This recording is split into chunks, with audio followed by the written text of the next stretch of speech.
Welcome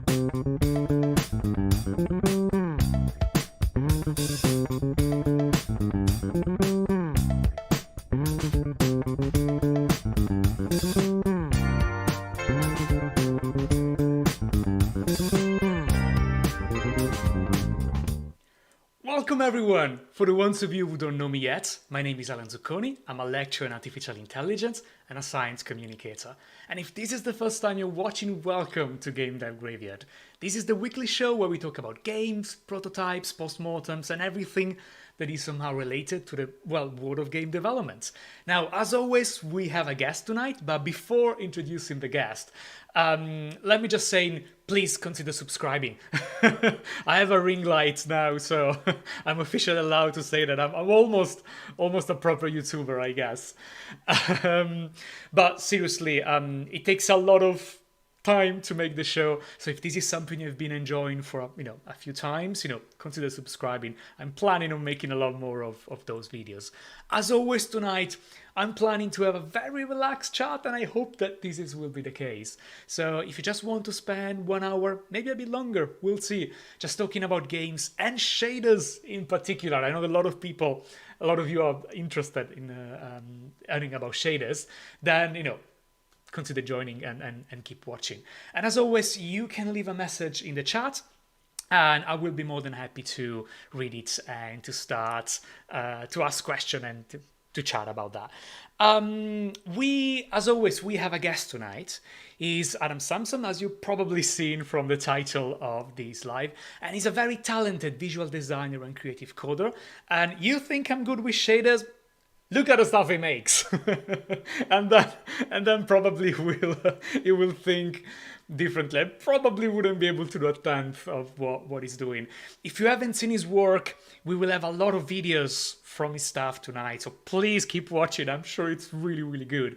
He focuses on glassy, fluidy, squishy, fuzzy, volumetric goodness. So there's a lot of stuff that I'm really, really interested to ask him about.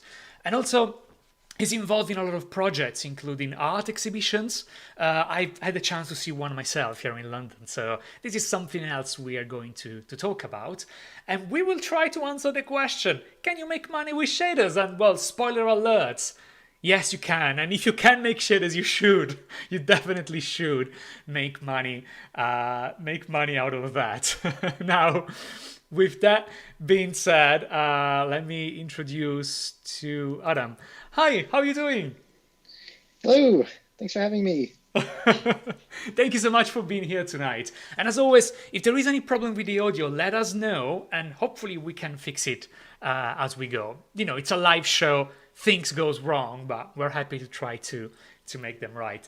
So, Adam, do you want to introduce yourself a bit? Yeah, sure. So, I'm Adam. I'm an American guy living in London. I've been here for about 5 years. I've spent most of the last 2 years making a lot of shaders and doing a lot of crazy stuff with them, which very often doesn't mean games.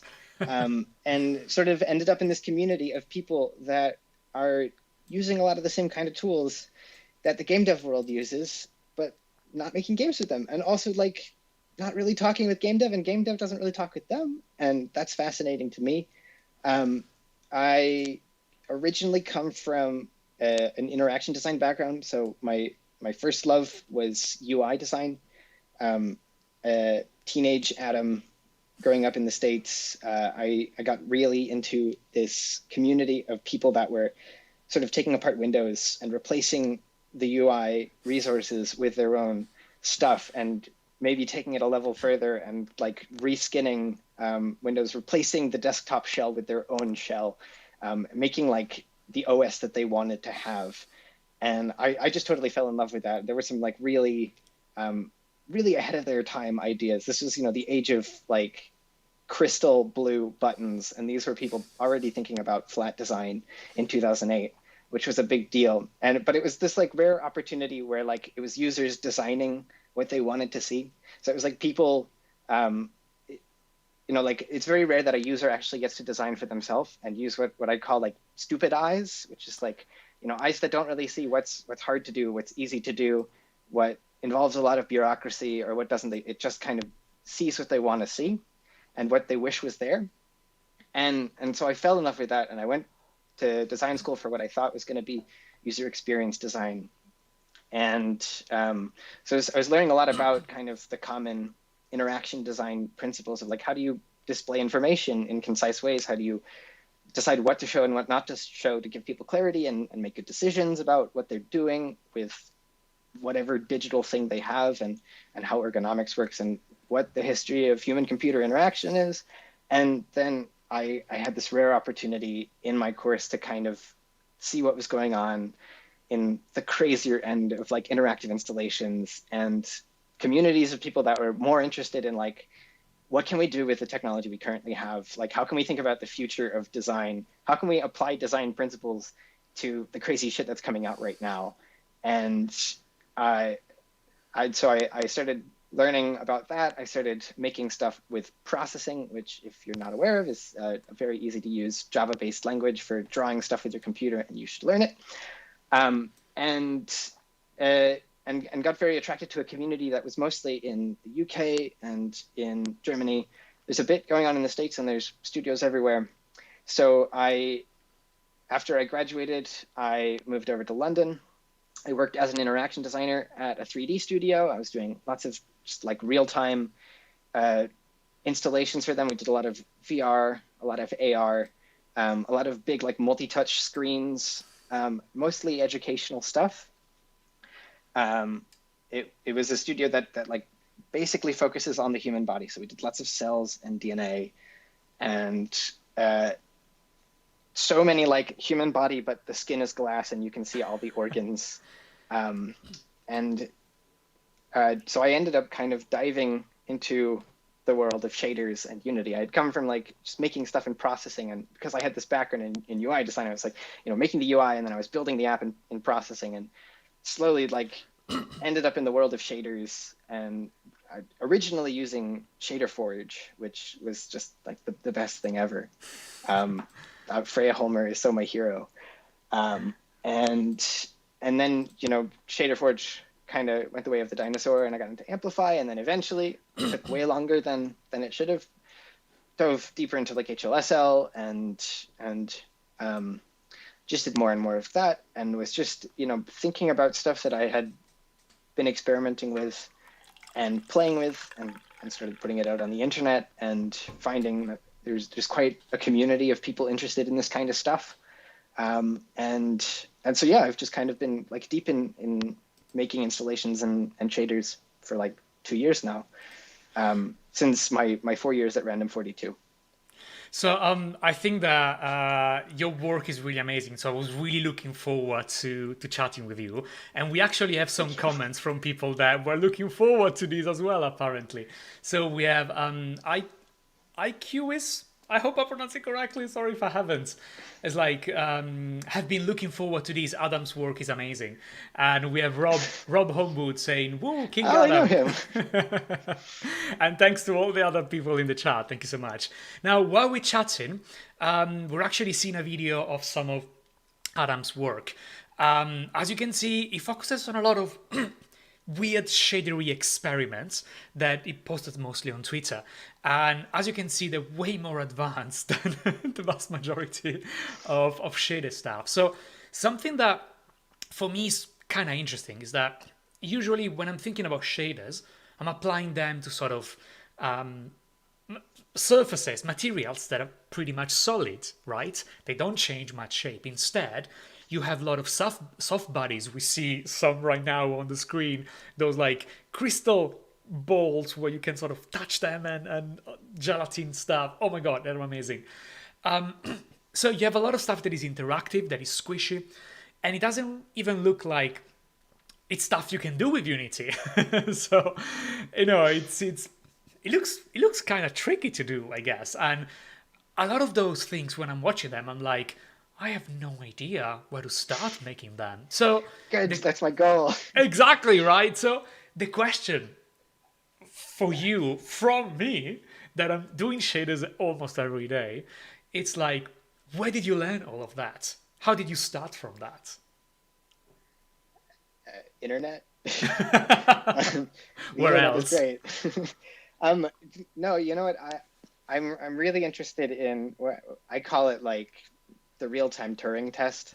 It's like if you look at something and it doesn't look like it's real time, like, or you can't tell what program it was made in. And it's not even just like for real-time stuff, but just sort of like an artistic Turing test of like being able to make something that can stand up on its own, and people not have any clue what mediums were used to create it. They're just seeing the final product, and I try to use that as like a standard for myself a lot. I've also like I've had time to kind of dig around and figure out what makes kind of the Unity look and how to correct it. This is also true of like Unreal Engine. Like there's an Unreal Engine look, and I have a hunch of why. Um, but no, I think I've very purposely like try and do things that look like they're not possible to do.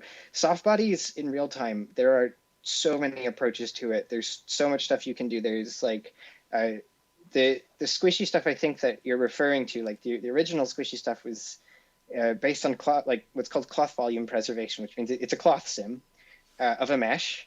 And then you can sort of fill this cloth sim with a number of particles, and that causes it to maintain its shape to a certain degree. And then you could squish it about, and it works incredibly well. And it became a thing in real time around the same time that Houdini Vellum came out, which was basically doing the exact same thing in offline 3D. But there's also like really clever vertex-based approaches.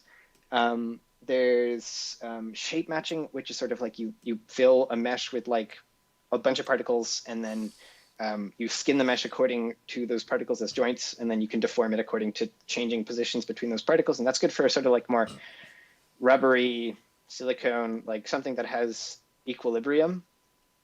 But you know, it's not hard to do, but it happens to be a thing that I don't see a lot, and that's why I did it. I'm really interested in that kind of stuff. I don't know if that answers your question. Oh, definitely, yeah. And you mentioned something That's, that it's quite interesting to me. You mentioned the Unity look. There's a lot of people that when they want to compliment your game, they say, "Oh, it doesn't look like it's made in Unity." And yeah. I made a Flash game that was one of the very few Flash game on Steam, even Wow. now, I Okay. guess. What's it So called? you can see the struggle. And a lot of people were saying in the comments, it doesn't look like it's a Flash game. I'm like, thank you, I guess. but, but yes, it's definitely true. I think that because Unity is getting so easy to use, so many people are using Unity, even people that do not have a technical background, do not have an art background. So they use the default setting, the blue sky in Unity stuff. And Yeah. they ended up making something that is not a very good game because they don't have the experience to make, and the time to make that a good game. Yeah. And so you get so many bad games with the Unity default settings. And I remember having a chat actually with some Unity folks on something that they thought they've done probably wrong.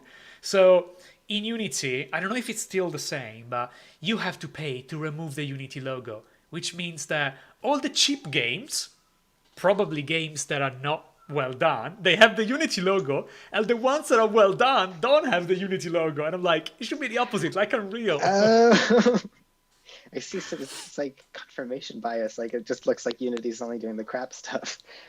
Exactly. That's interesting. But I think that you mentioned you managed to make something, a lot of unique, unique visualization thing, unique sort of dioramas. How do you call them? Do you have a name for them? Sketches. I Sketches. don't know. Sketches. A lot of very, very weird sketches. And to me, what, as you said, it's really amazing is the fact that if you use Unity standard tools, there's no way of making any of them. There is no way of having transparency, translucency stuff. Maybe now with the new pipelines, maybe a bit, but you don't have flexible tubes. You do not have Yeah. all those kind of things. That looks very, very organic, and I think that this is absolutely stunning. And the question for me is, if someone wants to learn to do the stuff that you're doing, what do you suggest? How should they approach this? Um. Yeah, that's a good question. I mean, I think first of all, like just always trust your gut. If something looks weird to you, especially like in terms of rendering, like I've learned to trust, like if I have weird hunches about things, like they're often right, even if you can't really understand why. Like try and listen to them. I would say you can definitely look at what's being done in the Unity community and see some like really beautiful stuff. So like learn the basics of the tool wherever you can. Like try and learn what's happening behind the scenes. Like try and learn how like SSAO works. Try and learn how tone mapping works. Try and learn just what composes that final image. Try and learn about like what is ray marching, what is a PBR material, and then I just play with it and listen to your gut. I wish I had like a secret. Um, No, I think it's part of being an artist, I guess, when you sort of realizing, what makes it stuff look good. Uh, and challenge everything. Like the directional light in Unity by default is way too bright, and that's okay. I know, right? It's not right. It's not a good lighting. And a big advice: if you're making a game, even if it's a prototype, the first things you should do, change the Unity default background immediately. For fuck's sake, change that. And I keep telling this to my students. If I see the Unity default background, you failed. just because, it feeds, I guess, into that sort of Unity aesthetic. Complacency. Exactly. Placeholder aesthetics that shows that probably didn't pay too much attention into these. So one tricky question is, how does your stuff work? So we see, for example, you mentioned soft bodies. I see a lot of stuff that is volumetric, probably. How do the tubes are made? Is a geometry shader? Is it a mesh? How is it controlled? What about the furry straws thing? How do you make them? How do you physically make them? All right. Well, it's a lot of different sketches in that question. I know, right? I'll give a kind of a vague answer, which is like the stuff that I'm working with at any given time. There's like several layers to it. There's like stuff that I've made, stuff that I've found and modded, or I'm just like messing with, and then stuff that I've acquired or purchased. And it's usually a combination of the three of those, depending on the complexity of what I want to do. I'm doing a lot more with compute shaders than I used to, and a lot of the time it'll be like, there'll be some kind of compute shader thing going on, and then I have a sort of like default Atom rendering setup, which is like very thickly tone mapped, and it's my own tone mapper, which like it was like purely intuition and angry, like early 20s Adam feeling like the Aces tone mapper made everything look too dark, which I still think it does, and we need to talk about it. And some kind of SSAO stuff that I've worked on that I always come back to. So that's sort of the foundation. And then, whatever kind of sim I'm using, which is often compute shaders. Sometimes it's stuff that I've made. Sometimes it's stuff that I found or modified. There's also really interesting, less common like implementations of very similar things that you find compute shader implementations of, but that aren't shader based. They're like really parallelized CPU code. I don't quite understand exactly how it works, but they make certain things a lot easier to do, like particle systems where you can have access to the positions of every particle every frame in C#, and they run comparably to compute shaders. And sometimes I use those. I really rarely use HDRP, which is a question that I get a lot. I'm still really certain that like just the right attention to detail, tone mapping, again, it's just like important. Like go on Shader Toy and look at tone mappers and see how they work. And like there's better things you can do than what we have. And I don't know. I think when I make a sketch, it's usually like sometime between 11 and 3 a.m. And I spend probably the first hour doing the behavior, and then the next maybe hour or so doing iterations of appearance, and then the last hour like just being very anal and like moving this light ever so slightly back and forth, getting several recordings and trying to figure out which one I like best, pacing around my room, doubting if I should have done this in the first place, and then finally probably recording something and planning to post it the next day and going to sleep. So for the people that are watching the show now, let me clarify these. Most of the sketches are done in a day. Well, yeah, most of the sketches. Well, yeah, sometimes it's staggered work. Like I had this idea about like when I was building the ray marching shader for my volumetrics, which I'm sure we'll talk about. That was like several like hour, maybe half hour long, like make some progress, bang my head against a lot of stuff, look for documentation or YouTube videos on how to do it, and then come back to it. But I would say like the sum of time that it takes for every sketch is usually 3 to 5 hours. Oh my god!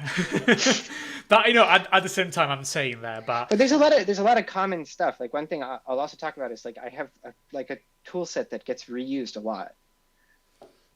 And I think this is, you know, what even if you're just making a game, every time you start a new project, if you're a good programmer or if you've been, you know, in hindsight, you can actually carry on parts of your code into your new project. This is what I'm doing every time. I have my own Alan Zucconi folder with like 300 scripts and shaders and things that I've done. Yeah, it's great to do things that you only do once, like, and then they just keep giving back. Exactly. So I feel that this is probably the first aspects that you want to do, and they probably differentiate between sort of a naive approach to making a game to a more advanced, not advanced, I would say a more experienced approach to game development and, you know, and coding in general. That is like, spend a bit more time making this, but making sure that you can reuse it in another project. That can be by itself, you know, a rabbit hole that never ends.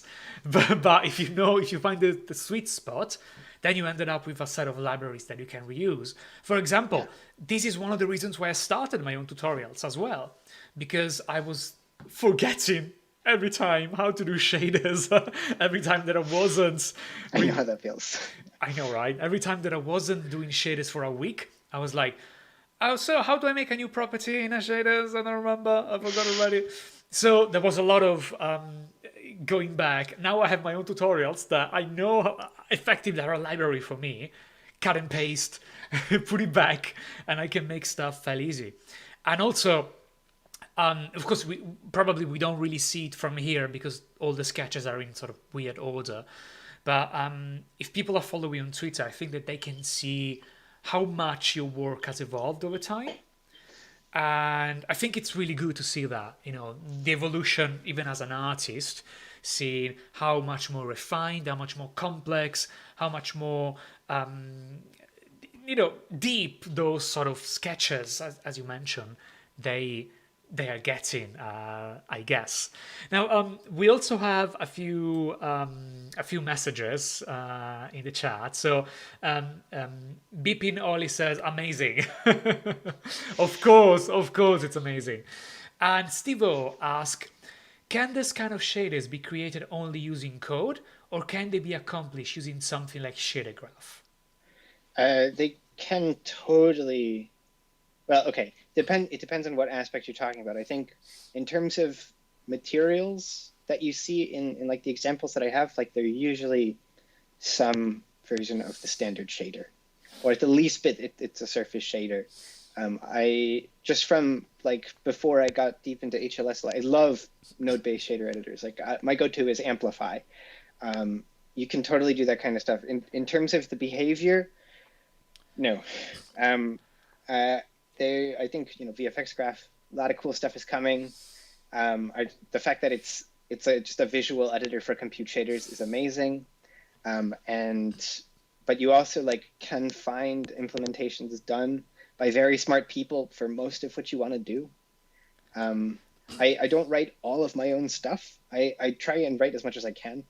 but I'm not an engineer. I have a BFA in design, and like it's super okay to know when you can use other people's stuff. Like that's why they put it out. You can definitely make this kind of work by taking a little bit of time maybe to learn how to make nice looking materials, and just looking at what's available. Yes, you can definitely do that. So someone in the chat mentioned follow Kjiro. Yes. So if you don't know, Kjiro is this folk. I think he's working for Unity, right? And basically, he works on all sort of crazy shader things. Not just shader things, but mostly this is what he's doing: real time, interactive graphics. And his projects are incredible. They're also all open, so you can actually look at the code. Now, you probably will be very disappointed if you look at the code, because Kjiro, please put a comment in there. There are virtually no comments, please, in his code. And I have to say, when I started learning shaders, there was very few resources online. I mean, there was like GPU Gems, which is like the big book of shaders. Yeah, it's hard to approach. It's hard to approach. If you're not an expert already, you're not going to like it. It's very technical. It's very dry. If you start to understand it, it means that you're already at an intermediate advanced level. But when I started, there were literally no resources to for beginners that weren't easy. So what I did myself was getting projects from other people that were open, of course, reopening the shaders and changing numbers. That's how you learn things. You literally, that's how you do it. You poke it and it's like, oh wait, if I change this number, this controls this one, and if I change this breaks this one. And so little by little you can learn it. It's also why I'm on a mission to make shaders more approachable to people in a way. This is probably another question that I sort of wanted to ask you. So my quest is to write educational content so that more people can actually learn how to do the stuff I know how to do, and actually make it better, making better things than the one I can do. As an artist, is this the same for you? Because I remember that maybe one of the reasons why we got in touch was like, hi Adam, can you please make tutorials on how to do those things I have no idea how to do? Like, no. And you're like, no. It's not that I want to like keep my stuff a secret. Like I definitely have a goal to myself. Like if I really develop something into like a tool that I feel like I can use enough, like I want to put it out eventually. I really haven't gotten around to it because I've just been really busy, man. But I also think like there's already so much good stuff out there. I think it's more about like encouraging people to like just like poke at stuff that's there, as you said. And for me, it feels more important to just kind of to do that, to show like what's possible and kind of figure out what people don't think is possible and then prove that it is. And sort of like, there's like this expectation versus reality boundary. And then there's like all this crazy cool shit on like the other side of it, which is like once you kind of accept what's here, like you find interesting loopholes and ways to get over here. I think that tutorials are awesome for that. It's also just like, it's not really my cup of tea to write tutorials. I'd rather just kind of like encourage the community to be crazy. I think we need more crazy. But how can be crazy without tutorials? But no, seriously, I think you said something right, that you don't have time. And to be fair, when I'm writing a shaders, I finish the shader pretty much in a matter of days. Rarely a shader I worked on took longer than a week. And if you think about it, shaders are designed to be short and sweet. That's how GPUs work, right? Yeah. Short and sweet, and highly parallelizable, I guess. Yeah. So maybe there are complicated aspects of it, but essentially they're short pieces of code.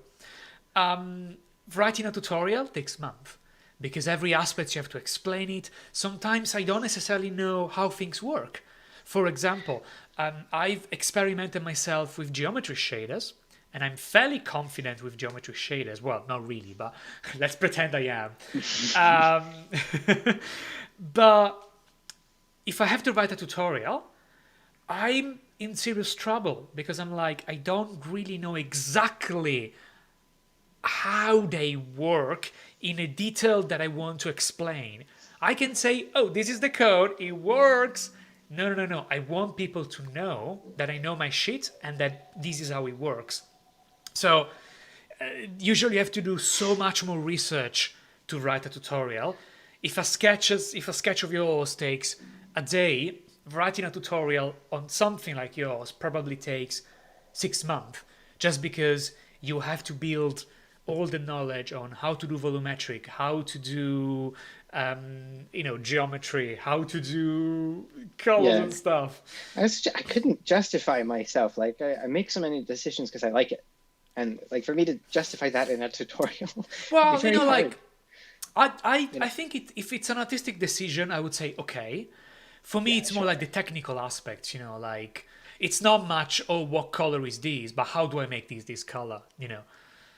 But even still, I mean, just the world of simulating and rendering things in real time is like it's pragmatism from the bottom up. It's like rough facsimiles that can run in 1/60th of a second, and there's tons of room for weird and interesting and controversial bodges in that. And I worry about that even. I had to do like my first job, like before HDRP's amazing subsurface scattering shader. I was like, I was looking into like BRDF mapping to do like fake subsurface scattering, and which is sort of like a material capture map that can take light position and camera. You probably know about it. And I sort of like I had a foundation that worked, and then on top of that, there was definitely numbers that I chose because they just seemed to produce more pleasurable results, and I know that this is a very common practice in game design. Like especially in the hands of artists, like they're doing stuff that they like, and it's very hard to tell kind of where the technical aspects end and where the artistic parts begin. And I think that you have to be very careful with that when you're doing tutorials, I can imagine. So you talk a bit about performance, and we actually have a question about that. So Arman Kara asks, shader works on CPU or GPU? I can answer this. They work on GPU. They basically are the C# scripts equivalent for GPUs. C# scripts, CPU, shaders, GPU. Basically, it's a bit more complicated, but more or less it's this. And he asked, how do you control performance? So let's just remember to people that are watching that all of your sketches that they see right now, they are working in real time. So how do you control performance? Okay. There's always something in C# to communicate with shaders. Wherever I'm actually, like changing the position of something or making something new happen, that's from a communication between the GPU and the CPU at some point. There's depending on what you want to do, there's a lot of ways to do it.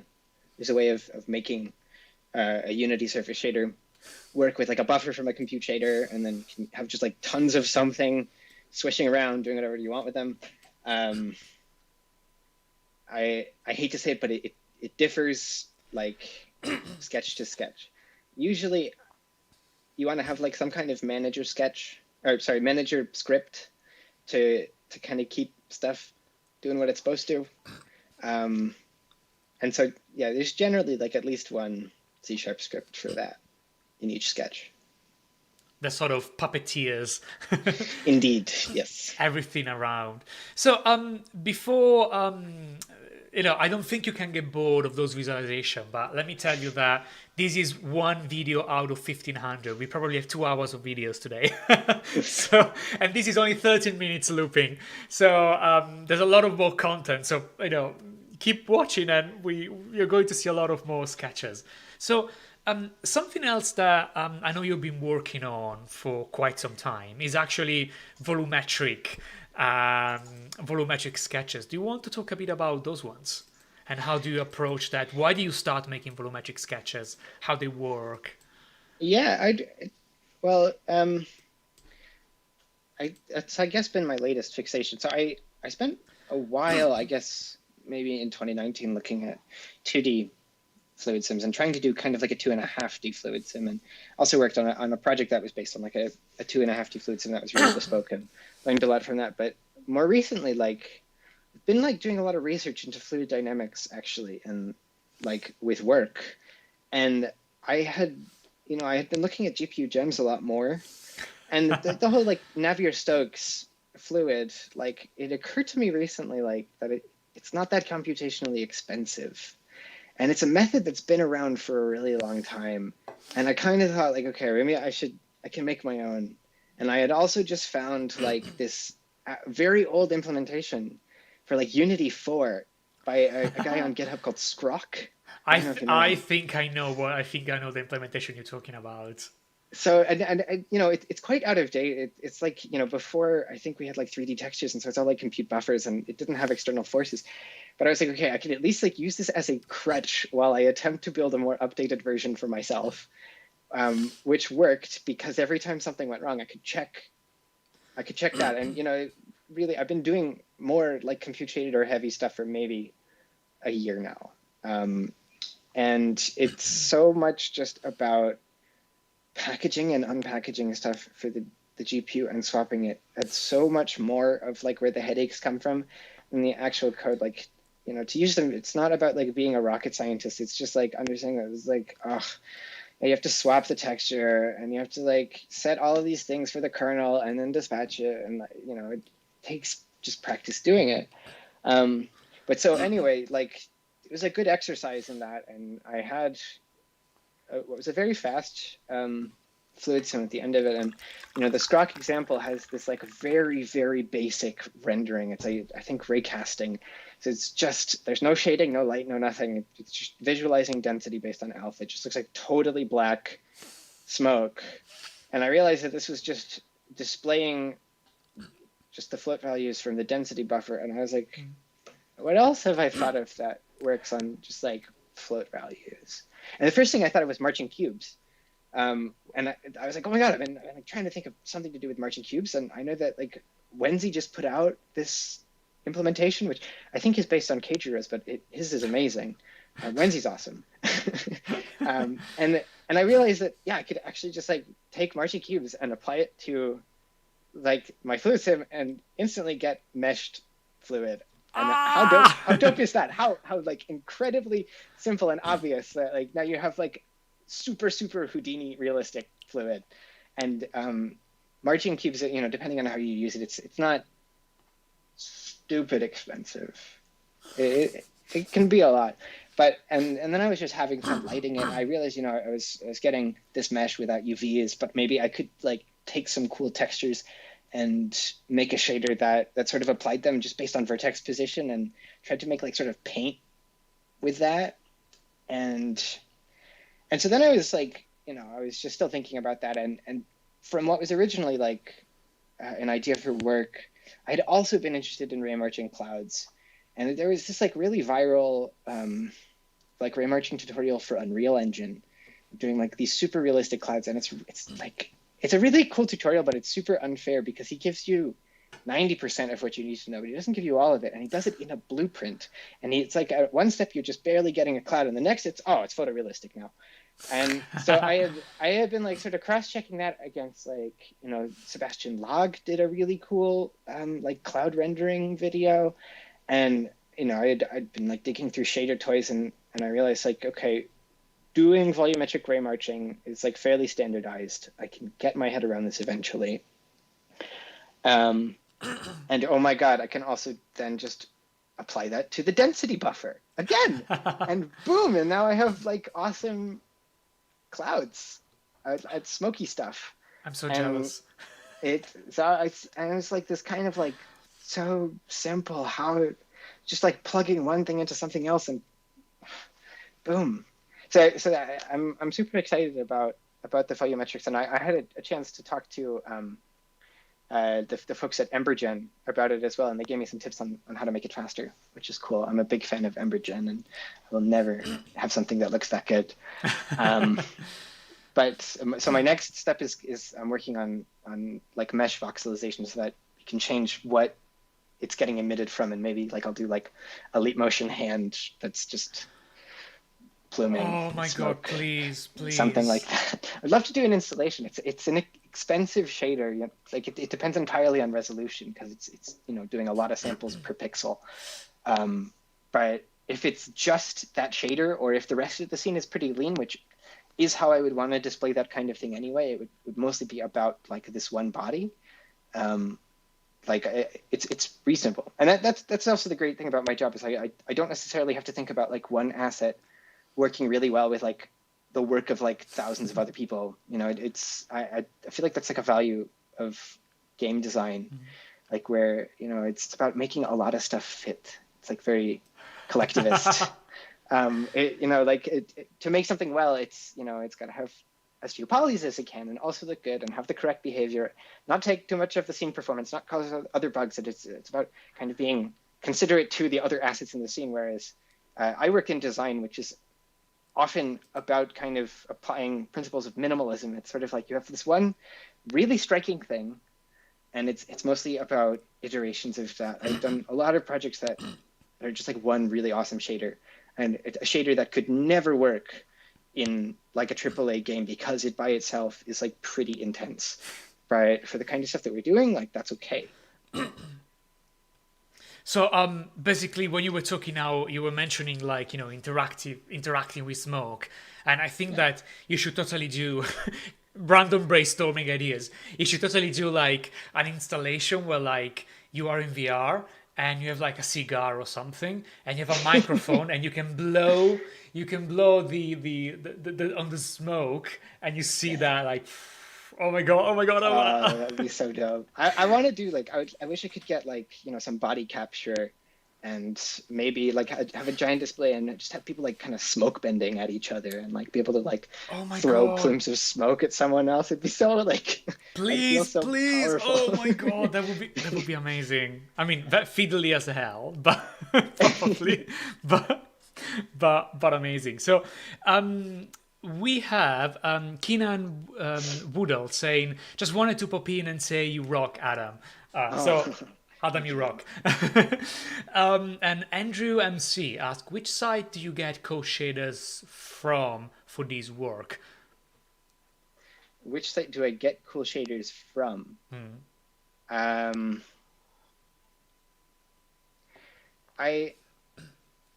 I try and eventually make it my own, but I go through lots and lots of GitHub stuff. And I also like Shader Toy is so underrated. Like if you're willing to kind of bang your head against things not being incredibly readable, like you have the advantage of them, like being in the sort of what you see is what you get format, where you know that you're not missing something in another file. Everything is in this text box in front of you. And I'd say like, especially for just like learning about like ray marching shit, Shader Toy is amazing.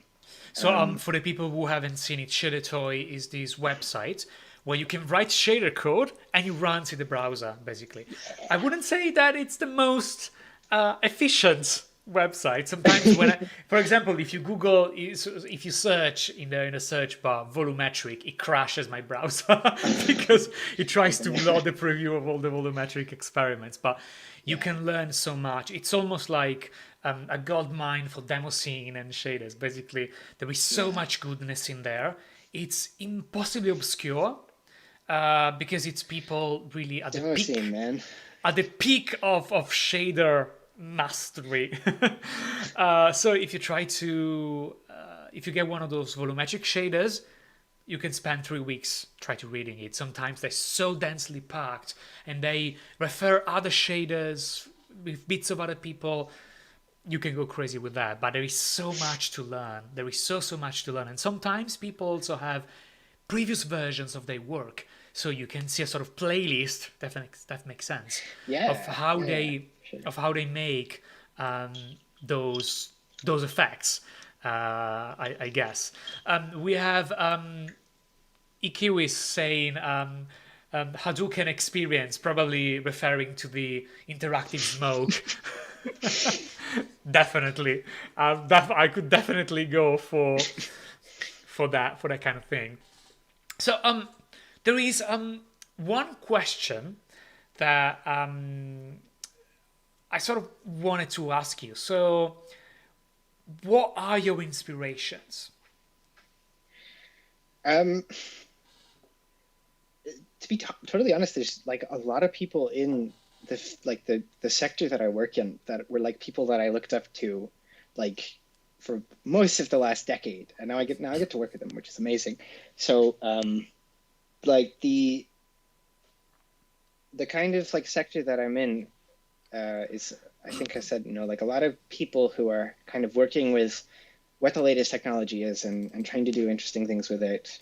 Um, there's sort of like a couple of labels. There's like, CG design, experiential design, generative design, and computational design. And then there's like data viz, and then there's more kind of fine art implementations of like, but it's a huge community of people that talk to each other. And like the studio that I'm at now, which is called Field, I've looked up to them for quite a while. The studios that I got to freelance with, Onformative, Marshmallow Laser Feast, Universal Everything,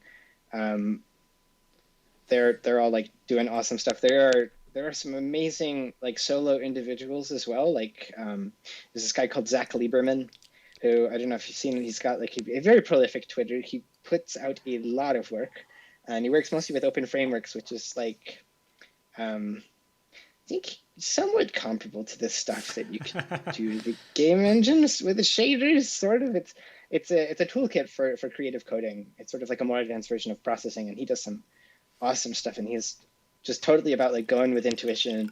I don't really know what this is, but it looks cool, doesn't it? And then, yes, Zach, it does. Keep doing what you're doing.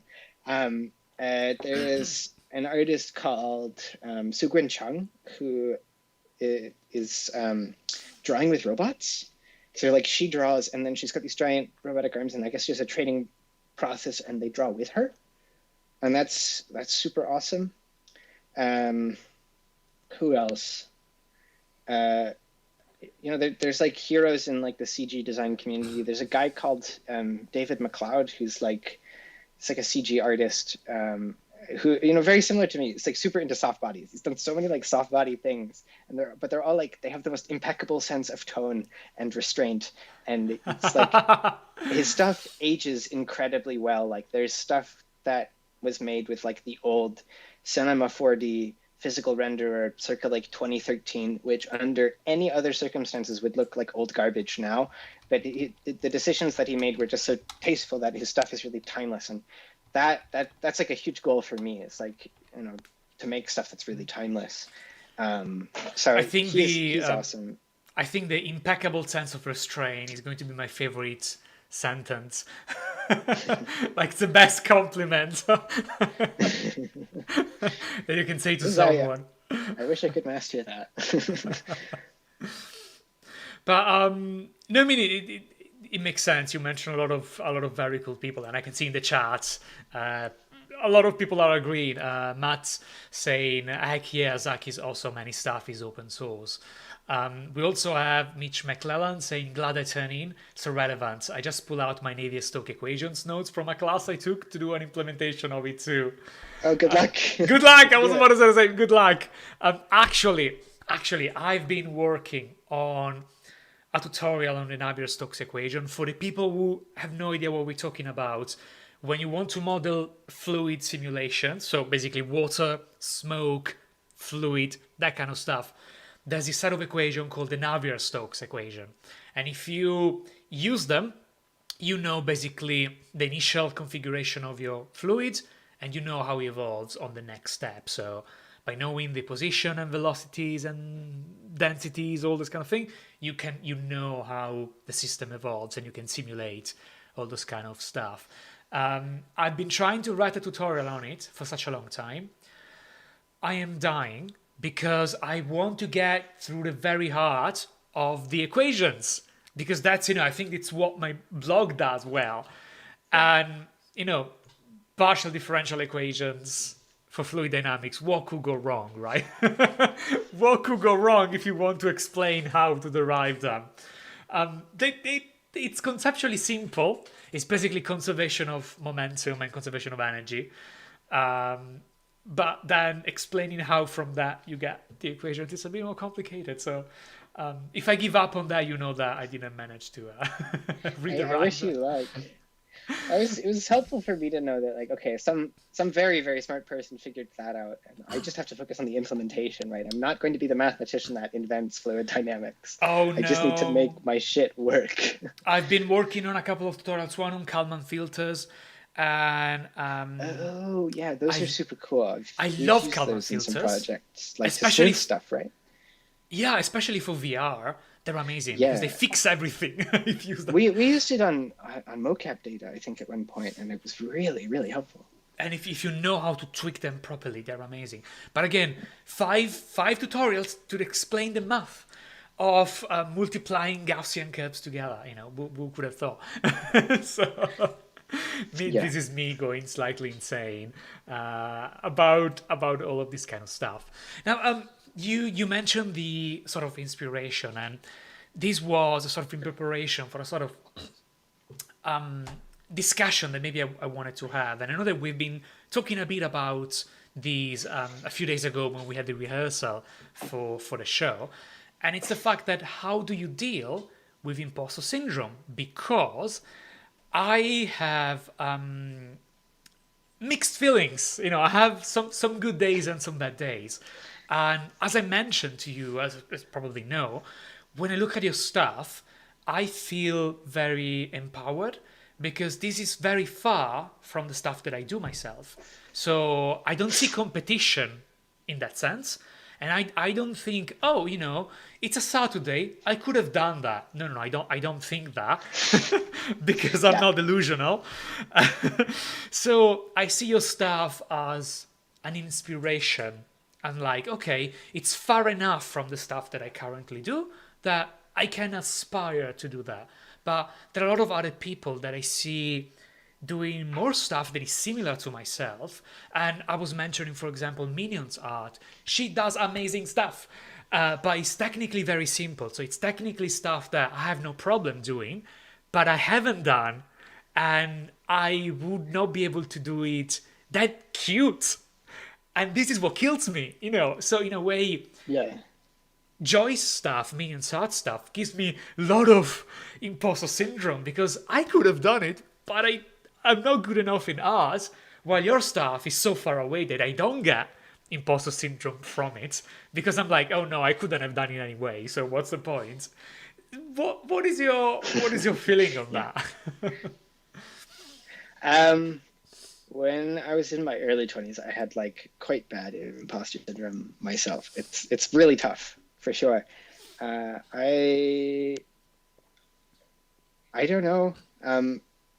I really don't believe in competition. I think that like everyone is kind of happiest when they're working on this question that maybe is unique to them, and we can all like do awesome stuff if we embrace that more.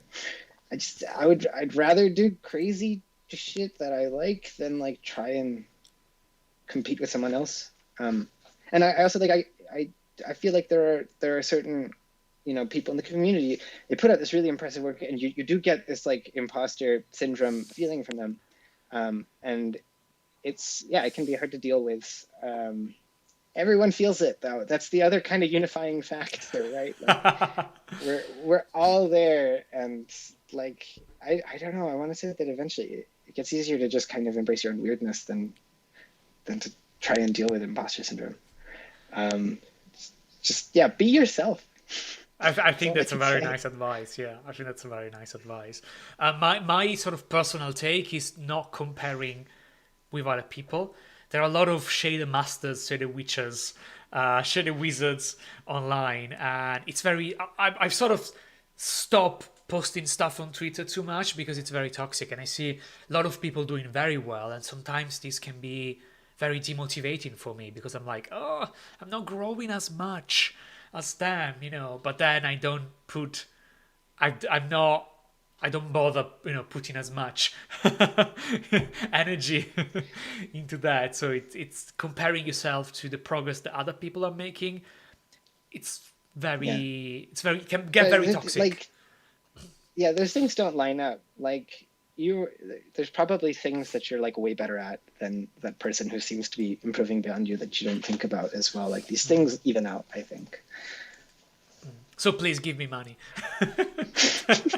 Give me money and tell me that my stuff is beautiful. that, that is that Yeah. is the bottom line. So I think that we've been chatting for quite some times, and we still have a lot of cool videos to show. So for the people watching, we have more goodness. We're just like slowly showing you, but we have more goodness.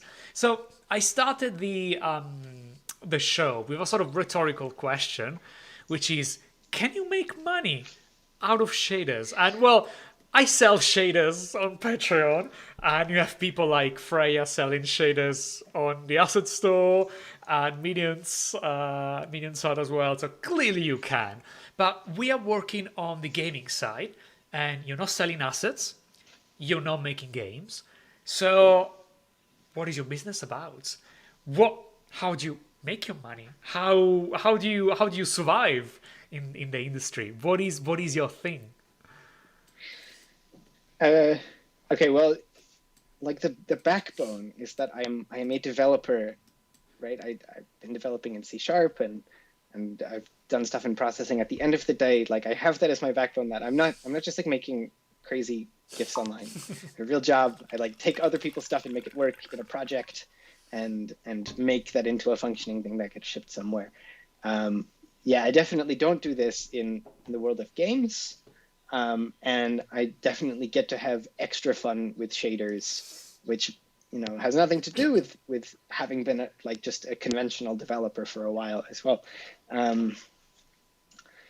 There's a really strong community out here, which is more interested, like I've been saying, with like installations and kind of like more designed experiences, which are often just like about one or two awesome shaders.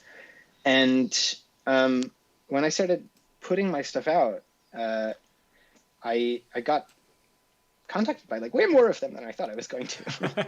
and so I left my job at Random 42, which was designing interactive experiences, mostly for like, we did a lot of trade shows, we did a lot of educational stuff, we did like educational VR.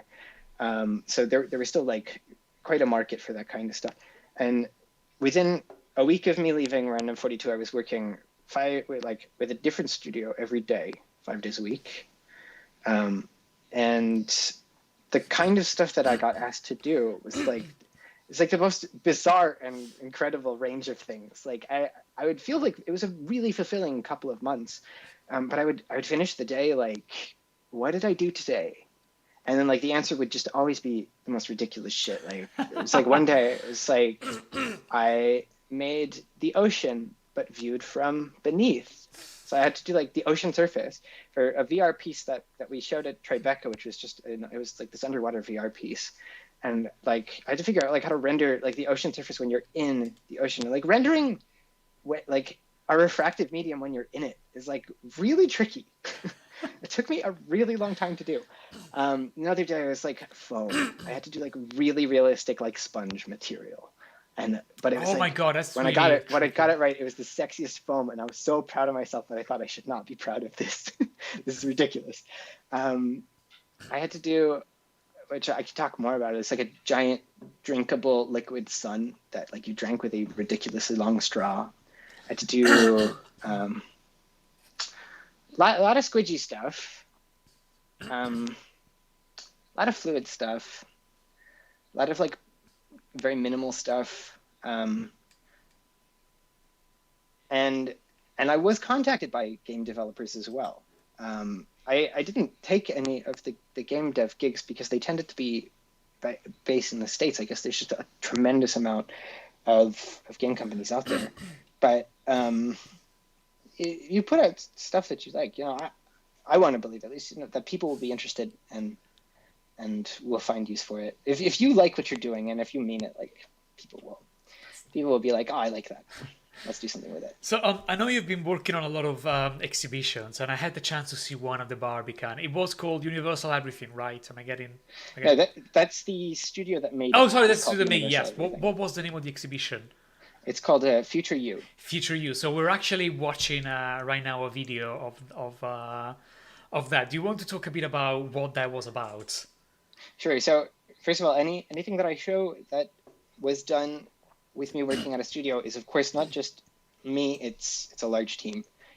It's often like at least one other developer, 3D artist, producer, creative director. So just want to put that out ahead of time. This particular piece, like I said, I was working with a studio called Universal Everything, which is a very small studio based in Sheffield, mostly working remotely, and they're just very interested in human movement and the human form.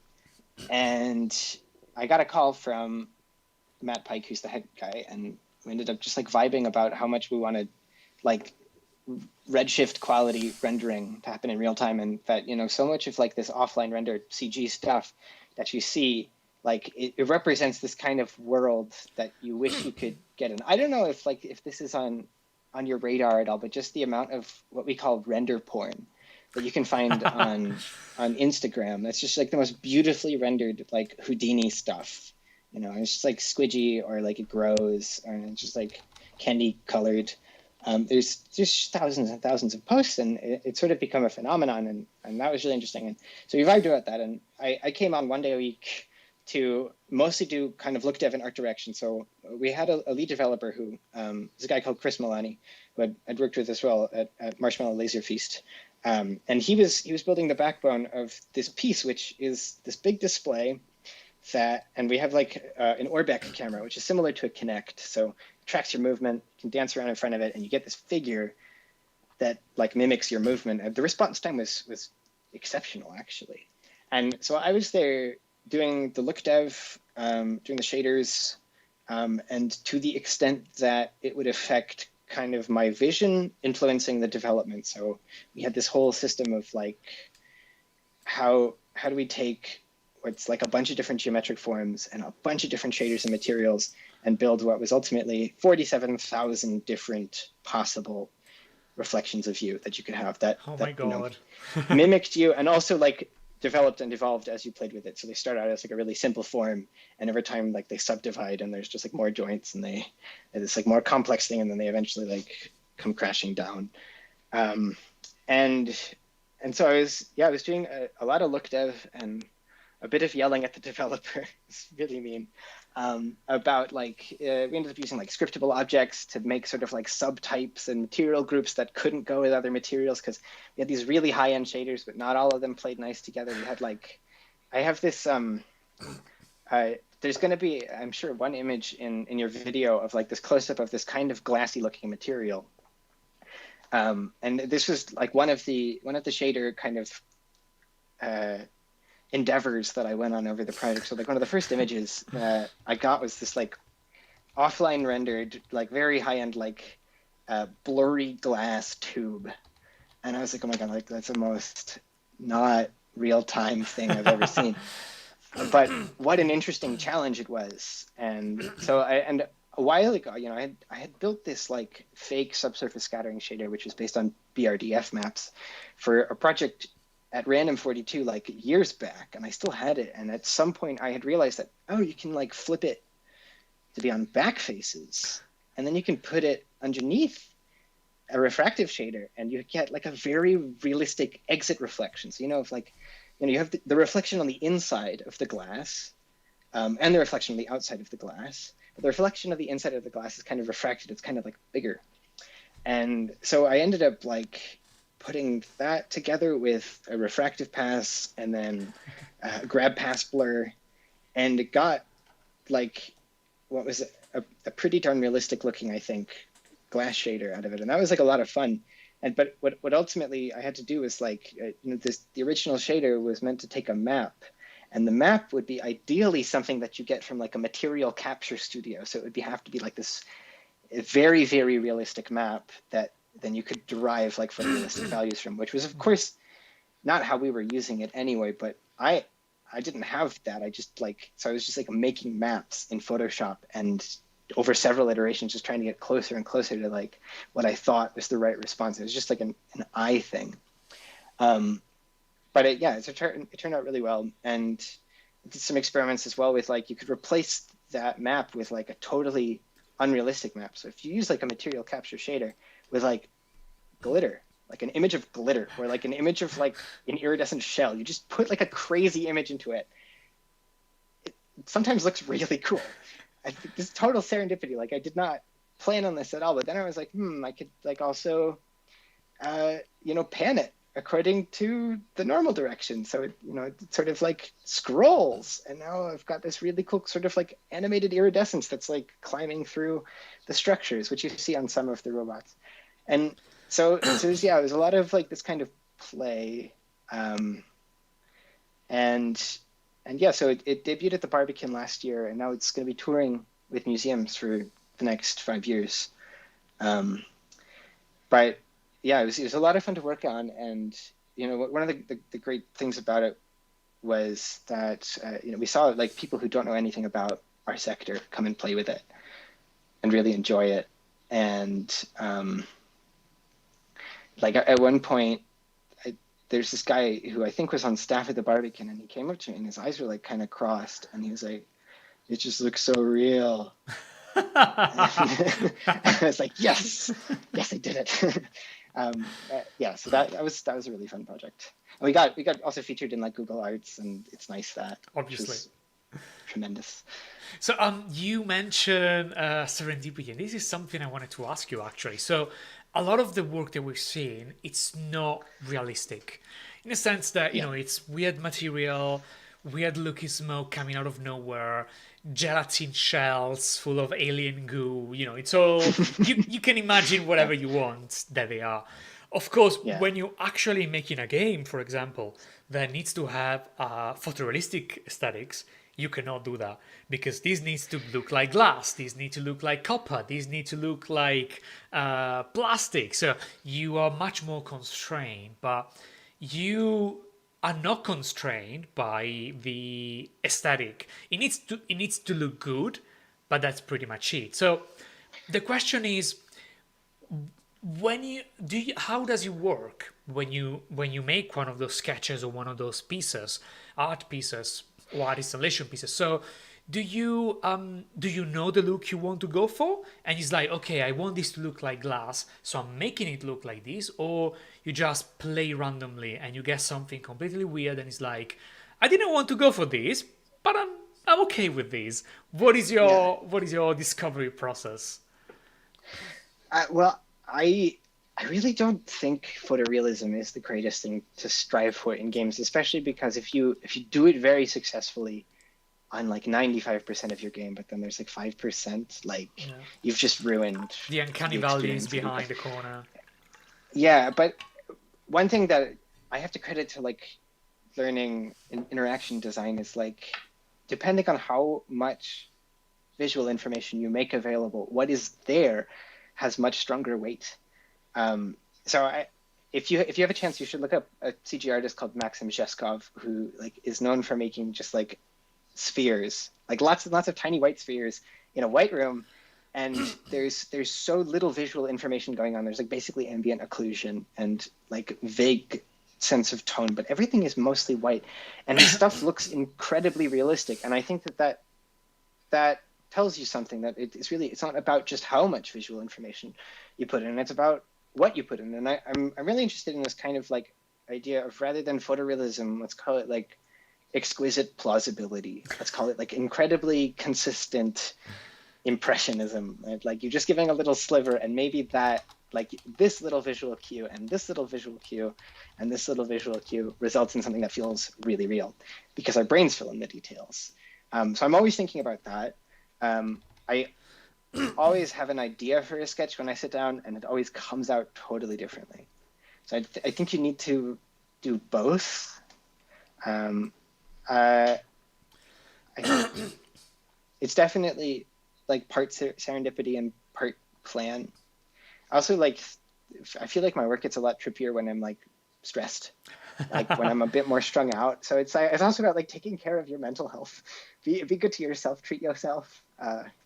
Um, uh, yeah, usually like I'll try and look at some like references of things that I've liked, and I'll start putting that together, and then I'll get an idea of where it could go, or something just happens, like it just looks better than I thought it was going to, or it looks different, and I decide to go with that. At no point is it like me closing my eyes and like hitting the mouse. There's always direction, there's always like intention, but yeah, you do just have to let it evolve how it wants to. So And sometimes I'll like come back to something like 5 or 6 times. Like I've tried to like get a certain like lighting, and just like tried over and over and over, and it's not until like I leave it alone and come back that I get it right. And then when I get it right, I cannot figure out what I did. I think, you know, So it's Luffy. being an artist is probably about that. So we have a few more messages. One from Matt Sponels. Your stuff is beautiful too, Alan. Thank you so much for lying. And we have a question from Nick Shelton. Was this inspired by forms by Memo and Quayola? I don't know those people, but probably you do. I do, yeah. They um the concept was not mine. Universal Everything has like definitely, you know, like the people at Universal Everything definitely know Quayola and Memo. We all know each other basically, and a lot of the same kind of explorations come up. So I'm not totally sure. I can ask. We'll let you know sometime. We'll let you know. So, on top of working at this exhibition for the Barbican, and now he's traveling the world, hopefully, you've also worked on something quite nice called Marshmallow Laser Feast. Do you want to talk a bit about that as well?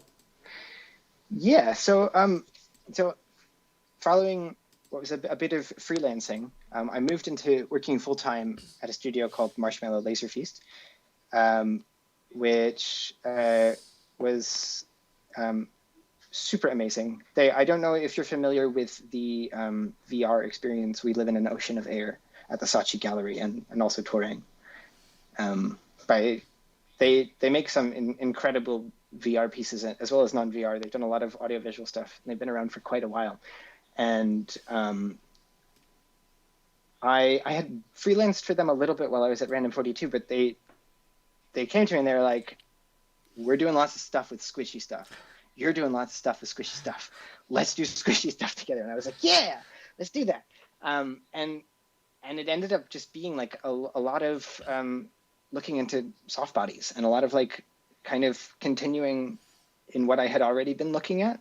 But the big piece that I made with them was a VR piece, which went to Sundance, called Sweet Dreams, which was I limited content to show, unfortunately, but it was a VR piece where you put on a backpack with a computer in it, so you were totally untethered, and you put a VR headset on, and during the course of this like quite trippy and beautiful experience, you eat and drink in VR.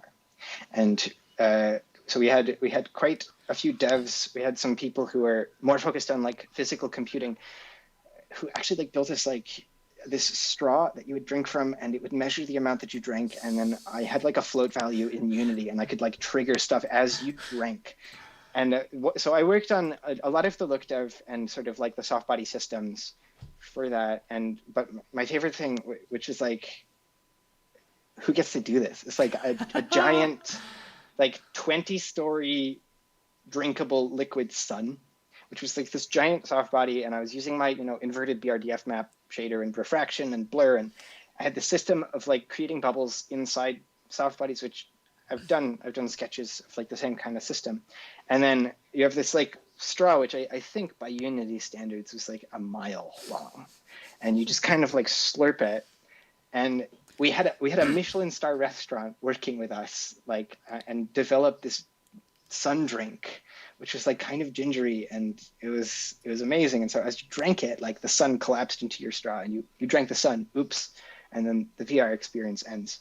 And the whole thing was about decadence and sort of like wanting to eat ridiculous things. And I don't think there's anything I've seen like it or ever will. And we got named, I think Forbes had like us as like one of the best XR installations of 2019, and The Verge named us best installation at Sundance. Nice. And that was awesome. It was a lot of fun, and I was actually working on it on like Saturdays, and it was like a really cool way to spend Saturdays. Drinking the sun. Yes, exactly. Figuring out why I can't drink the sun, like what value is wrong? Why isn't the sun collapsing? Damn it.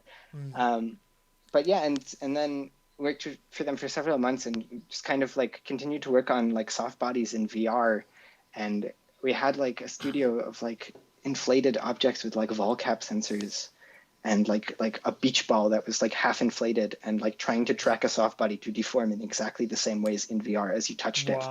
And we got really close actually, and I came up with this whole like, when you have floppy objects, you're often like losing sensors, and so I had to come up with like this way of doing persistent tracking where it would be okay if you lost a sensor and it would still track quite well.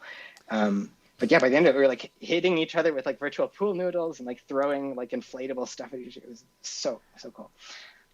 It's really cool. We see now sort of Jello lobster moving around. So that is, I think, that is something that I don't like lobster, but maybe that I could eat. I don't know. Yeah. Maybe that is something I could eat. But what you talking? What you mentioned to me sounds very close to a lot of alt control contraptions that, for example, there are GDC. The idea that suddenly you have those new controllers, like a straw controller, and suddenly so many possibilities. And because it's new, even if drinking the sun is nothing that makes sense, and probably never will, because it's a new experience, suddenly it's amazing. Suddenly it's something you want to do. Yeah.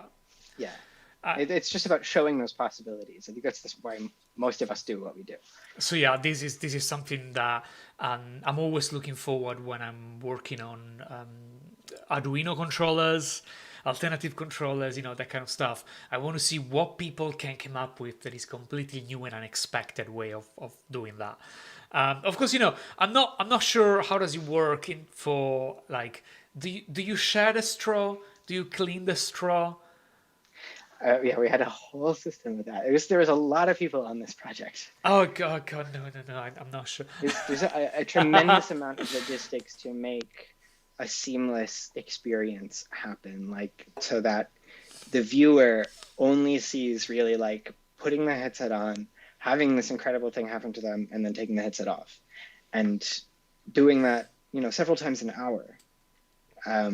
Yeah, there was so much work put into it. So we have a question from Brennan Lemon saying, I'm wondering what's a good starting point for learning about this redshift quality real-time shading? Yeah. Do you have any... We talk a bit about resources at the beginning, but if you have any...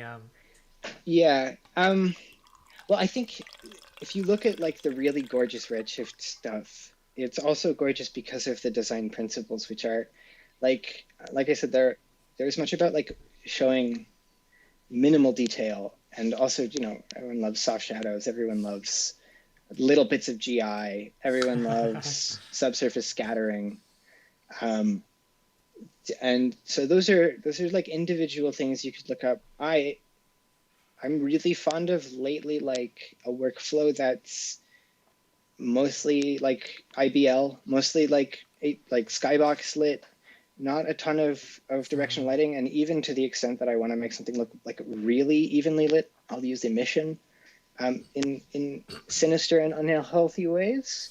But there's so much more being done with like screen space shading now. I'm super excited. I found like this like approach to like screen space indirect lighting, like sort of like just that light bounce that you get when two objects are close together, and it was like it made for like really nice GI without like you needing to do ray tracing or voxel GI or like anything intense. It just kind of like was just that little bit of like redshiftiness that made such a huge difference. And I found it at like 80% of what I needed it to do, and I kind of modded it to do 100%, and it's like one of my favorite things. And so like I would say look at the screen space effects that are out. There's also like every kind of AO under the sun, and they all kind of do different things, and they're all lovely in their own way. Look at tone mapping, because I didn't realize like there's more subjectivity and more kind of discourse about it than the engines would lead us to believe. There's like this guy John Habel, like I basically took a lot of what he had done. He spent like years trying to recreate the photographic response of a film camera and turn that into a lookup table that could be applied to your video game image, and that's amazing. And his work was originally used in, I think it was Uncharted 2, but like it makes such a huge difference. So I would say, yeah, like look at everything but the in-game lighting. Look at like what's done in camera, I would say. So we still have a few more videos to show to people, just so that they can, the attention span tends to be quite short, especially on YouTube. So I'm like, there is more goodness coming. So we've been talking about projects you've been working on. Do you also want to talk a bit about Onformative? Yeah, sure. So one of the studios that I was working at the same time that I was sort of working with Universal Everything and a bit with MLF and a few others, was a studio based in Berlin called Onformative. And I had known about these guys for quite some time because they're, among other things, known for writing this book on generative design, which was like a book that we had in my uni course, which is all about generative approaches to graphic design. So how do you build a parametric system to design something for you? And this is immensely topical stuff in an age where like Adobe Illustrator has been the same for like 15 years. But they're also doing some really cool stuff with CG, with offline rendered, with real-time stuff, with doing, I would say, shader paintings. They did a piece in I think it was either 2018 or 2019 that was a simulation of a meandering river. So a river over time changes its own course and creates bow lakes. And they did this sort of real-time shader painting of it, and it's super awesome. You should check it out. But so they got in touch with me, and I agreed to, again, mostly look dev, this installation that they were working on. It was for a massive 3-story tall screen inside of a building in the States, I believe. And we had 2 generative systems, which we were sort of iterating on. One was this sort of like range of architectural forms that was like shifting and moving, and sort of had like this like jigsaw puzzle kind of movement. And the other was like what I can only describe as like the most bespoke compute shader system I've ever seen. It was like, and you've seen a lot. It was like, it's like technically 2D, I think, but like it sort of just meant to generate endless sort of crashing waves of particles that collide with each other. And I was look deving it, and so it was I worked with them a little bit on sort of developing the idea at first, and then most of my work was just sort of iterating on lighting over and over and over and trying to figure out kind of like, what should this look like? What is the best kind of style to complement this kind of movement? Or, like what kind of compositions can we get out of this? So this is like some of the most like intuitive, and also like, I can't remember what I just did, but that was awesome. How do I make sure that I can keep doing that kind of work? I was working remotely with what was, I think, 1 or 2 other developers plus creative director, 3D artist, a producer. So like the particle stuff was really amazing, because like that was also like the most, I think, detailed system I had seen, and that motivated me to learn more about compute shaders and about creating that kind of stuff. And the architectural stuff was really interesting to do, because I had this sort of vision really early on of like really soft shadows and really nice GI on everything. How am I going to do that? This is like not during when ray tracing was stable in Unity. It still hasn't really happened. But yeah, I will. Let's not go into that. but also like there's been this method called voxel GI, which has been around for a while, which is still, I would say, a lot more detailed and a lot faster than ray traced GI. And I hope that it makes a comeback. But I had been playing with this now open sourced version of it for Unity called Segi, which is made by Sonic Ether, who's like the OG guy who made Minecraft look super real back in the day. He's like this just whiz kid. And so I spent a lot of time kind of like look deving that, because it leaves a lot of stuff up to choice. It's like, sorry about beeping.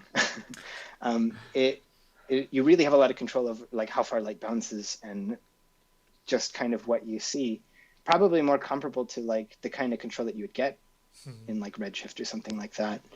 So it's mostly just doing tons of iterations with that. Looked at like some soft shadow tech. There's this great thing called NGSS, which does like ray traced soft shadows, which are actually quite performant, as well as PCSS, which are like shadows that get blurrier the further they are from the shadow caster, which is great. So I used that. I did not use HDRP. It was, again, like my tone mapper, my go-to SSAO thing, just Segi, and just staring at it and making small adjustments until I didn't hate it, which, yeah, went quite well. So we're watching right now the videos of particles smashing together, and oh my god, some of them I want to eat them. I think it's the same approach when you go to Lush and you see it's like, I want to eat it, but it's a piece of soap, and now I'm like, I want to eat it, but it's CG. I've gotten so many comments from like coworkers, friends, family, people online saying your work looks like food, and like on iOS, like there's some machine learning and tries to figure out what you have in your photo library. And sometimes I have screenshots of sketches on my phone, and my phone thinks that they're food too. Like, oh my god, this is I've tricked the machine. So interesting, actually. No. Yeah. I'm obsessed with those kind of mistakes. I have. Oh no, I can't tell about this. But oh, no. I've seen maybe later. I've seen the when you put images on Google and they tells you what they are. There are very good example of tricking them that are just like perfection, and I think they reveal. They're very interesting because it's a sort of bug, so it reveals how the machine works and how what the model is learning. So it's kind of interesting that what is about them that makes them look like food? Is it the color? Is it the softness? Is it the shininess? When like in Japanese anime they have like the food that to make it more like appealing. You see this ramen extra shiny, extra soft. So maybe it's the lighting. Maybe the lighting makes it look like food. I don't know. You should experiment on that. That would be an amazing piece, actually. Like to really understand what the machine is seeing about. Have you heard of Forbidden Snacks? Please.com. The Facebook group. Have you seen those sort of images of like, is it dogs or is it muffins? Oh, is it dogs or is it fried chicken? Yeah, they're the best. I would eat both. So in the meantime, while we're sort of going crazy, if you have any question, feel free to leave them in the chat, and hopefully Adam will be able to address them. But so we've been talking a lot of projects you've been working on, exhibition, shaders, that kind of stuff. But I know that you're working on quite a lot of stuff right now at the moment. Do you want to talk a bit about what you're doing now? Yeah, sure. So for almost a year now, I've been at a studio called Field, which is has branches here in London as well as in Berlin. It's about 20 of us, which includes developers, creative technologists, producers, directors, 3D artists, and like Houdini TDs, art directors, graphic designers, a real mix of people. And it's a studio that is based on applying design to new technology and looking at generative approaches to design, and does quite a range of different things. So while I've been there, I've been doing my usual stuff, but also like not just working in Unity, which is really refreshing because I do other stuff. Do tell. I've been getting really into Touch Designer, and like I can't believe it took me so long. Like it is so nice. It is, especially for like compute shaders, or if you want to build a shader pipeline, it is so awesome to be able to like lay stuff out and see like what does it look like between this pass and this pass. I don't have to make quads in the Unity editor to do that. It's so nice. A bit of Unreal Engine as well. And so I'm guessing what is being displayed now is the first project that I was on there, which is for a very large display in Shanghai. And the concept that we had was sort of about nature transforming, the power of like the sublime that is nature, and just sort of creating these compositions from it. And then eventually we also introduced this idea of like, okay, we've introduced this sort of nature system, and now what would glitches look like? So we've got this sort of transforming terrain shader and this like water shader that we worked on, and a system that makes different kind of graphical compositions and merges the two together. And ultimately then a scene controller, which ties that in with like a lot of different assets, a lot of different camera controls and lighting controls and environment controls, and generates these new sort of digital paintings on this just absolutely freaking huge display, which unfortunately I don't have documents to show you because this year is crazy. And that was super awesome to do. And it was really cool to do it because we had people on the team who really weren't shader artists. And I was like, okay, here's like basic shader in Amplify. Start playing with this. And like it was really cool. Like they did some like amazing stuff. Like people who really didn't have shader experience made some super cool stuff with it. And you know, that's with a node-based editor. So we weren't really touching HLSL so much. You know, I do like the basic version of a flowing terrain shader, which is like based on flow maps. It was like it wasn't like a simulation or anything really. It was a quite simple visual effect that we then pulled a lot of variation out of, and like a water shader, and they just kind of fleshed it out. And yeah, so that was super cool.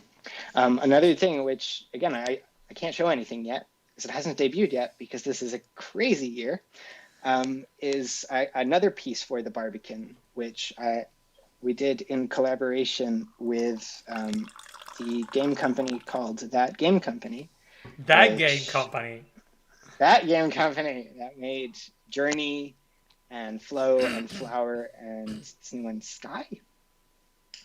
And so we had this idea with them for what I can only really describe as like this room that is a musical instrument. And so we've got a way of tracking people inside the space. It's this 10 meter by 10 meter space. And I've got this big sort of LED chandelier. And don't want to give a lot away, but based on where you are relative to other people, you compose melodies. And that was super fun to do because I had to figure out how to like send messages to compose a melody to our sound server. And that was really challenging, and I'd never done anything like that. And yeah, so that's going to be not starting at the Barbican, but in Melbourne, I believe, and then touring for a while. And that was like the first time I've coded a musical instrument. That was dope.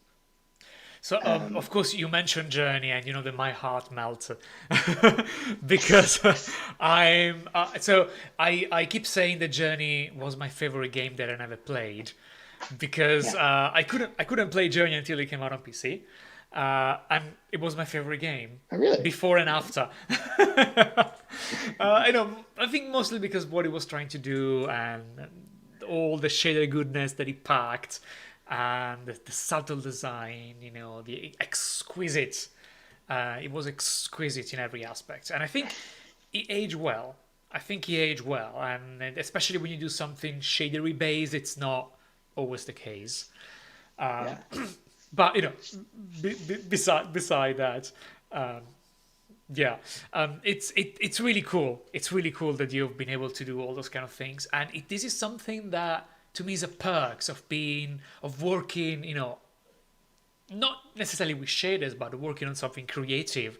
That could be games, could be art installation, because you never know what you're going to do, and Yeah. usually you solve unique problems that nobody has solved before, and you make stuff that blows people's mind if they work, when they work correctly. Yeah. And this is something that often you don't get, even often when you work as a game developer.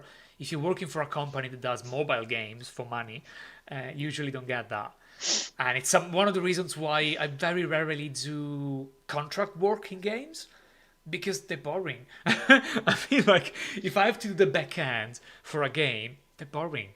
I want to work on crazy projects like Pikuniku because they're fun. And Love Pikuniku. Oh, thank you so much. They're fun even when they go wrong. So Yeah. I need to get that, and it's something that I often don't get from making photorealistic volumetric stuff for a video game. I'm like, okay, yeah, I can do it, but does it spark joy? No. No, really. So maybe I'll pass, thank you. Also, I'm exceptionally busy, so that as well. If you're watching and I say no to one of your projects, it's mostly because I'm busy, but probably a bit because of that as well. But mostly busy. That kind of stuff. So we've been discussing a lot of things you've been doing and stuff like that, but there's a question that I wanted to ask you since the beginning of the stream, because it's a question that I keep asking to all the people that have been on the show. How many versions of Unity do you have installed on your machine? Let me check. Oh, we can do it live. Yeah. Let's see. And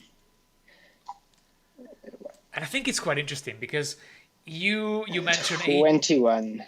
21? Yeah. Oh my god, is that a record? That's me. I'm messy. What can I say? Is that a record? I don't know. Ooh. People in the comment, I don't remember. You should remember. Is this a record? And it's also quite interesting because Oh no, I'm sorry. Wait, I miscounted. 18, not 21. oh, okay, Dan. Who cares?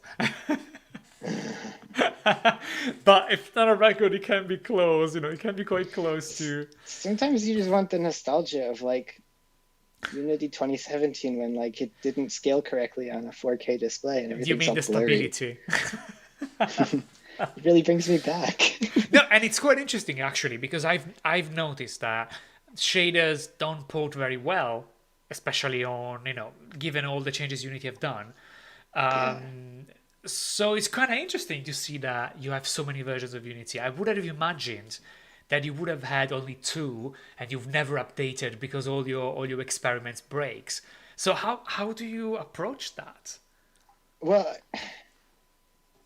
to be honest, like I have old projects that are in giant like project dump projects, and it'd be like for me to update them to like the newest version of Unity would just be like a re-import that would like take an hour, and I don't have time for that.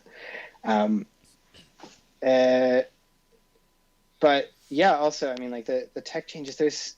I remember like the original post-processing stack had way better external LUT integration. Yes. Like, I was able to make grades in like Yes. Lightroom, or like I would take like the neutral LUT file and put it on my phone and open it in like VSCO and make super awesome grades and then bring that back in, and like it looked amazing. I'm still using it. I don't like the second thank one. you. I don't know now what's coming after. I stopped because it breaks all my post-processing effects. So I stopped. I don't know, and I still just from habit I like post-processing stack v2. I don't know why. I just like I got into that ritual of like, okay, and then you change the layer of the volume, and then you add the layer to the camera, and blah blah blah. Call me old-fashioned. Like, I'm version 1. Only if I have to. Only if I have to. I'm going to version 2. Yeah, but the version 1 AO is not as good. That was a big difference. I posted about it, and I don't think Unity was very happy about it. It's a markedly different AO. Oh, all the things Unity wasn't happy of me saying. But at least people know I'm being very honest. Maybe sometimes I'm borderline mean. No, not mean. I'm borderline steering some drama. But I think that a lot of people love Unity, and sometimes I talk with developers and like, oh, I can't say this because Unity is watching me, and I'm like, oh well, I can say that. I'm Italian, I can say it. So I think that sometimes I feel the need to go, against the majority of developers, just because a lot of people, I think, are a bit restrained on what they feel they can say about Unity, and I tend to be very critical. Maybe that's the right term, very critical. I get a lot of people thinks I hate Unity. That's not true. I'm using it every day. I wouldn't Same. self-harm if that was the case. Maybe I'm choosing which version to use, and it's not the latest one. That maybe that says a lot about what kind of how I'm happy using those sort of technology. But I'm actually loving Unity as a tool, and sometimes even when I have to do like C# stuff that has nothing to do with Unity, I'm using Unity. So that's Really? yeah. I don't use like Visual Studio for me exists only when I open it from Unity. Now That's even if I have to do didn't something, expect that from you. yeah, even if I have something that it's just 100% C# and has nothing to do with Unity, I've published a library about expanding floating points precision. It's a very simple one. Nothing to do with Unity. It's in Unity. Do you think that's a familiarity thing? Like I could have talked about it more, but I'm just like so obsessed with like things we do out of just habit or like just because we're familiar with them. So this is really interesting, and it's something that I mention with my students as well sometimes. The fact that sometimes there are tools you're very familiar with and tools that are right for the thing you have to do. But because you don't know them that well, it's easier to use the tools you're familiar with. And I see that with my own shaders, with my own libraries. Maybe I don't necessarily use the timeline because I don't have a good mastery of timeline. Chiro from Unity once showed me timeline, and I was like, that's amazing. But I can use I use coroutines instead? Not because it's not amazing. It's because I'm so Team good at coroutine. Yeah, I'm so good at them, and I have all my extension methods, and all kind of classes and things that I can use. And for me, it's faster, it's easier, but it's because I've built historically over at the time when timeline wasn't a thing. And I think the same applies for me for the new rendering pipelines. I'm not ready to give up my scripts and my shaders and my libraries yet. So maybe it's me being old. And then maybe that's why I'm not appreciating the value that they bring, that those new pipelines bring. But I can see that for someone that starts Unity now, maybe they're amazing because they can do things on the fly, things that I've built already, and I know how to use better than the one they have. But maybe it's me, that's my own view on that. But I'm a big fan of Unity, and also it's why sometimes I'm very critical about it because I use it every day. So it's the tough love they need because we love them so. Yeah, it's a bit of a love-hate relationship sometimes, but I'm Italian. That's that's the kind of relationships that we do. So we've been talking for almost 2 hours, so I'm basically kidnapping you. So where they can find you if they want to find you? Twitter and Instagram, both at Adam Samson, which I'm sorry, I know it's hard to spell. You have no idea. It'll probably be linked on that page, I'm sure. Yeah, Twitter and Instagram is the main two. And you can find it downstairs. Not downstairs.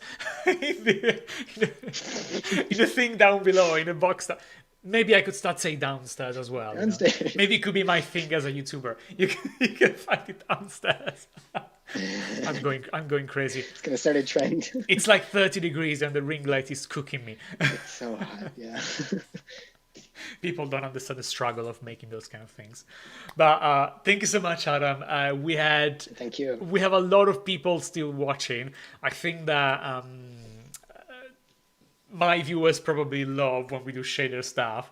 So maybe it's a sign I should bring more shader people on the show. But thank you so much. The videos were amazing. Your work is really cool, and I hope that maybe people that didn't know you before now get a chance to see a bit more of your work. So thank you so much for being here with me, Adam. It was really nice chatting to you. Talk to you later, then. Thanks for having me. Bye. Bye. So for the people that are still here with me, don't leave. We can still talk a bit about what's coming next. So next week, as you can see, we have yet another guest. It's Tom Betts. It's a game developer and a researcher. I've been knowing him for quite a few years. And basically, you might know him as the master of procedural generation. He shares a lot of procedural goodness, including videos, and I can't wait to see some of them. He worked on a lot of titles, including Sir, You've Been Hunted, which and he was very open about how the game was designed in terms of procedural generation, the challenges that he faced, and the signal from Tolva, which I hope I pronounced it correctly. And he's working on a few other things as well, then hopefully we will be able to discuss next week. As always, if you have any question, put it downstairs, I guess. we have now made it as a thing. And as always, before we conclude the show, I want to thank all the amazing people that are making this show possible. If you don't know, I have a Patreon, which you can find. Oh, where is it? You can find it here. And incidentally, I post a lot about shader stuff. Actually, most of the stuff I talk about on my Patreon is about shaders. And while a lot of the artists we're talking about are a bit concealed are more secretive about revealing their secrets, their code, their projects, I try to do the opposite. Every time I do something shader related, I write at length about it. So if you want to get started with making stuff like Adam is doing, maybe not at that level, but if you want to get started and getting a step a bit above a lot of the shader tutorials that you have, then you might find some of those resources helpful.